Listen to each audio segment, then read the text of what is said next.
Chennai Ullagaram 185வது ward வட்ட செயலாளர் J Diwakar பிறந்தநாள் விழா. இவர் 1982 ஆண்டு ஆகஸ்ட் மாதம் இவர் தந்தை பொன் ஜெகதீஸ்வரன் உள்ளகரம், புழுதிவாக்கம் நகர் செயலாளர், பேரூராட்சி தலைவர், நகர்மன்ற தலைவர் என்ற பல பதவிகள் வகித்து வந்தார்.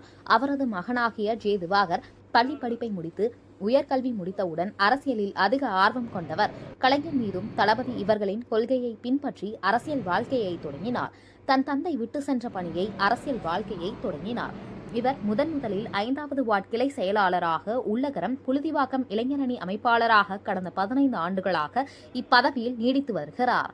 அவருடைய நற்பெயர் காரணமாக மக்களிடையே அதிக நற்பெயர் கொண்டவராக, அண்ணனுக்கான நாய், தம்பிக்கு தம்பியாய், மகளிரிடம் சகோதரிகள் போல் பழகி மகளிரிடம் சகோதரிகள் போல பழகி தன் வீட்டு பிள்ளை போல் அந்த ஊர் மக்களிடம் நற்பெயர் எடுத்தவர் இவர்.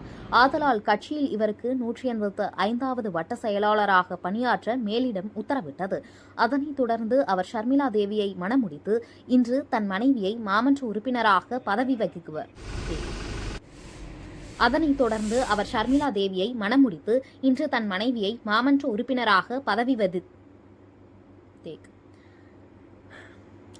தொடர்ந்து அவர் ஷர்மிளா தேவியை மணமுடித்தார்.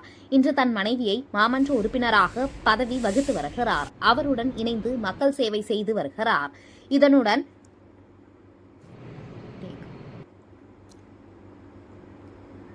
உதவி என்று கேட்டால் ஓடோடி வருவார். தன் தொகுதி மக்களுக்கு சிறு சிறு உதவிகள் செய்து நற்பெயர் கொண்டு பின் நாளை பிறந்தநாள் காணும் ஜே திவாகர் 100 ஆண்டு காலம் வாழ வேண்டும் என்று நண்பர்களும் கட்சி நிர்வாகிகளும் மகளிர்களும் இணைந்து வாழ்த்துகின்றோம்.